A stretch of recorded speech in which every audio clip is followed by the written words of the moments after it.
உங்களுக்கே தெரியும் பத்தியா. இந்த செதிலெல்லாம் எடுத்துடணும்.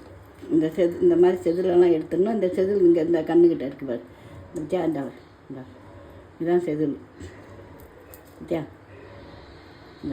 இந்த செதில் எடுத்துடணும். எடுத்துட்டு இந்த கருப்பை எடுத்தால் மீன் கழுவுறது இப்படி முடிச்சுட்டு அப்புறம் கொஞ்சம் உப்பு மஞ்சள் போட்டு கழுவிட்டு சுத்தம் பண்ணிவிட்டு சாப்பிட வேண்டியது. வறுத்துக்கிட்டோ குழம்பு வச்சுக்கிட்டோ சாப்பிட்றீங்கன்னா மத்தி குழம்பு ரொம்ப ருசியாக நல்லாயிருக்கும், டேஸ்ட்டாக இருக்கும். இரும்பல் சளிக்கு ரொம்ப நல்லது, நல்லாயிருக்கும்.